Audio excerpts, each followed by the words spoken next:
Monsieur Bolling, où est-il, Monsieur Bolling, Monsieur Bolling? Ah, Oui, vous êtes là. Alors vous, oui, vous avez résolu le problème, grosso modo. Vous jeûnez.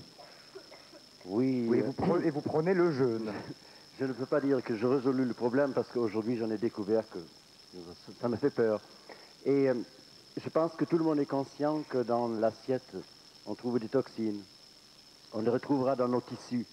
Alors ils y restent tant qu'on les Vous faites partie de l'association, excusez-moi, monsieur, qui s'appelle Jeûne et Randonnée. Jeûne et randonnée, c'est un C'est-à-dire qu'on mouvement. ne mange pas et on marche. Et on marche, on boit. Ce qui ne doit pas être facile. On boit beaucoup, on marche et on ne mange pas. Pourquoi? Parce que si on se soumet à un tel régime, on oblige le corps de vivre sur ses propres réserves. Donc on touche à nos tissus grasseux. Comme les phoques. Oui, c'est ça, c'est ça. Et à ce moment-là, on remet en circulation les toxines qu'on a emmagasinées en mangeant les produits qu'on a évoqués toute la soirée. Comme les phoques, parce que les phoques, par exemple, quand la maman phoque a ses bébés, le papa phoque surveille le tout, et comme il ne peut pas aller chasser, puisqu'il surveille maman et Oui, le c'est petit, ça. il jeûne pendant 3 semaines, et donc il puise sur ses réserves. Et C'est ça. vous pensez que l'homme devrait, grosso modo, faire comme le phoque? Disons, les animaux, tous les animaux mangent quand il y a à manger, et ils ne mangent rien quand il n'y a rien à manger. Nous, on y construit selon le même schéma, seulement on a toujours à manger. La différence entre vous et le phoque, c'est que vous faites de la randonnée. Oui, c'est ça, c'est ça. Oui, oui. Ça, c'est une Et, différence majeure. Oui, il n'y a pas que cette différence-là. Non, mais vous êtes barbu également. Ah ben oui. Alors, quand on jeûne, donc pendant un jour ou deux, on est encore nourri par ce qu'on a mangé antérieurement. Et après, on puise dans les réserves. Et avec les réserves, on élimine les toxines qu'on a emmagasinées. Est-ce que c'est pas dangereux d'emmener les enfants en randonnée sans rien leur donner à manger? Non, ce ne sont pas des enfants, ce sont des adultes qui ont décidé de faire quelque chose de complètement artificiel. Mais leurs enfants, ils les emmènent pas dans l'aventure alors? Non, non, non, non. Non, non, les enfants, ne les faites pas manger quand ils n'ont pas l'appétit, parce que le corps, quand il se défend contre une maladie, on perd l'appétit. N'obligez pas votre enfant de manger quand il est malade, parce que si vous ne mangez pas, le corps peut s'occuper de lui-même. Et quand on jeûne, et je peux vous donner un témoin de taille, il s'appelle ni plus ni moins que Yannick Noah. Il dit que 2 fois par an il jeûne. Pourquoi? Parce que ça permet à l'organisme de se régénérer, de se désintoxiquer. C'est un jeûne de combien de temps alors? Une semaine. Oula! Ah oui, disons, oui, c'est pas beaucoup, mais tout le monde peut jeûner une semaine en suivant une certaine technique. C'est une méthode qui... Mais il faut rester chez soi ou on peut aller au travail quand même? Parce qu'au bout de aller au 3 jours, on doit être ça serait un peu dommage, non.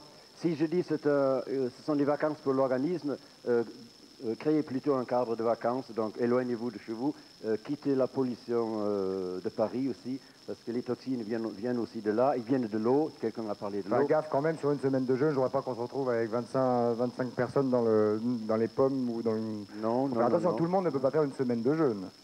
Tout le monde non, mais tous ceux qui sont normalement constitués, tous ceux qui veulent atteindre un niveau plus élevé de santé, de bien-être.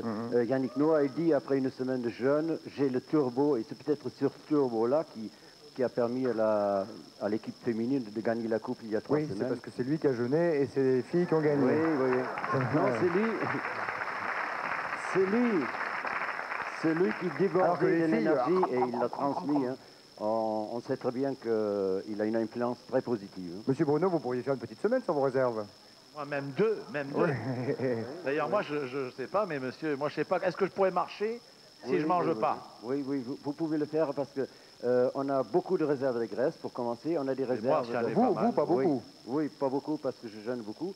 Mais on a aussi les cellules usées et ça, c'est quelque chose qui intéressera les dames. Le corps a besoin de protéines, donc il les prend dans les vieilles cellules qui, sur la peau, se trouvent à la surface. Alors, au bout d'une semaine, ces vieilles cellules ont disparu, donc ça fait un teint éclatant. Ah, donc plutôt que de faire un lifting, il faut arrêter de manger. Mais c'est ça, exactement. Vous vous rendez compte, c'est très important. Ça coûte beaucoup moins cher et c'est aussi efficace. Ça, c'est sûr. On a un peu mou du genou, mais... Non. Non, on est en pleine forme, Ça, il faut l'avoir fait pour le croire. Vous jeûnez combien de fois par an? 2 fois par an, une semaine. Ah oui, c'est pas énorme. Oui, non, c'est pas énorme. À la fin de la semaine, on a hâte de... Là, vous êtes en plein dedans ou vous êtes off?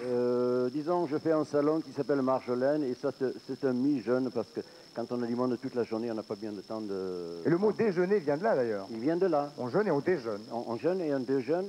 Et vous devriez jeûner et déjeuner tous les jours, c'est-à-dire avoir une pause de 12 heures entre le repas du soir et le repas du matin. Et là, ce n'est pas tout à fait le cas, donc on n'a pas bien faim le matin. Non, jeûner, c'est aussi naturel que déjeuner. Pensez-y parce que vous êtes tous confrontés à ce problème de toxines qui petit à petit s'installe dans les dépôts. Un petit mot de madame la toxicologue pour changer. Alors, on sait qu'ils y sont, il faut savoir comment s'en débarrasser et manger moins, manger mieux et manger bio. Merci, merci monsieur. Madame la toxicologue, est-ce qu'on peut dire que le jeûne d'une semaine n'est pas dangereux ou mauvais? Non, il faut faire attention avec les réserves. Je me risquerais certainement pas à faire un pronostic sur une semaine. Je pense qu'effectivement, un individu en bonne santé et qui surtout boit beaucoup peut parfaitement jeûner une journée. Je me risquerais certainement pas sur une semaine. Par ailleurs, si vous voulez, à ma connaissance, sur ces problèmes de desquamation cutanée, personnellement, j'ai jamais vu de publication scientifique qui montre que les cellules superficielles de l'épiderme servent de réserve de protéines pour le corps humain, mais bon, c'est peut-être que moi je les ai pas vues. Peut-être. Monsieur, vous êtes médecin, 2 mots sur le jeûne, parce qu'un jeûne d'une semaine, c'est une grève de la faim quasiment. Ces pratiques sont extrêmement dangereuses. Une semaine de jeûne, ça ne tient pas debout. Aucune théorie physiologique ne vient à l'appui de cela. C'est de la pure imagination. Ah ben non, il le fait sûrement. Non, certainement, chacun peut... Écoutez. Il n'a pas le même gabarit non plus que aucun. Non, mais vous pouvez prendre ce livre, c'est de la bêtise. De toute façon, je tiens simplement à vous signaler que lorsque des sujets sont en période de jeûne, l'organisme réagit pour ne pas justement avoir trop de problèmes. Et les cellules graisseuses, justement, s'habituent à se libérer, si vous voulez, de façon plus lente, ce qui fait qu'un sujet qui subit des jeûnes à répétition, lorsque l'alimentation revient, il va profiter davantage, par exemple, des graisses. C'est connu, ce qui veut dire que le jeûne est tout à fait nocif pour la santé. D'ailleurs, quand on commence un jeûne, on produit ce qu'on appelle des corps cétoniques. Ce n'est pas du tout quelque chose de sain sur le plan physiologique. C'est exactement l'inverse. Il n'y a aucune donnée scientifique à l'échelon international qui va dans ce sens.